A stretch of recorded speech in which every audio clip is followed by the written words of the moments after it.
Good morning বন্ধুরা, তোমরা সব কেমন আছো? তো দেখো সকাল সকাল কোথায় চলে এসেছি। তো তোমরা কি ভাবছো আমি মর্নিং ওয়াক করতে এসেছি? না, দেখতে থাকো ভিডিওটা কোথায় এসেছি। আর দেখো নিস্তব্ধ নিরিবিলি আর সকাল, আর এই রাস্তাটা দিয়েই আমি এসেছি। আর এই যে দেখতে পাচ্ছ জমিতে লাল লাল ডাঁটা শাকগুলো, আর আমি এখানে শাক তুলতে এসেছি। এই দেখো ঝুড়ি আমার, আর শাক তুলেছি কিছুটা। আর এটা দেখো তিল গাছ। তো ভাবলাম একটা ফল ছিঁড়ে তিলটা বের করে দেখবো, তা এত শক্ত ছিঁড়তেই পারলাম না। আর এগুলো কি গাছ বলো তো? এগুলো হচ্ছে গাটি কচুর গাছ। গাটি কচু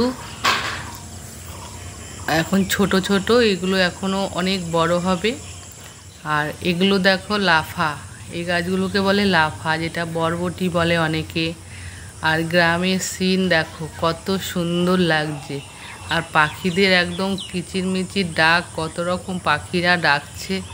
আর আমি শাক তুলে হাঁপিয়ে গেছি। তো ভাবলাম আর কটা শাক তুলবো। তো দেখো আবার কটা শাক তুলে নিচ্ছি। আর শাকগুলো তুলতেই ভালো লাগছে, এত কচি কচি শাক। আর শাক তো সবাই খুব ভালোবাসে। আর এদিকে তুলতে গিয়ে দেখলাম একটা লাফা বরবটিও পেলাম। তো ওটা আমি তুলে নিলাম। তো তোমরা কমেন্টে জানিও গ্রামের সিন তোমাদের কার ভালো লাগে। আর চলো আমার এবার শাক তোলা হয়ে গেল, বাড়িতে যাই। তো ভালো লাগলে অবশ্যই কমেন্ট করো। টাটা সবাইকে, সবাই খুব ভালো থেকো।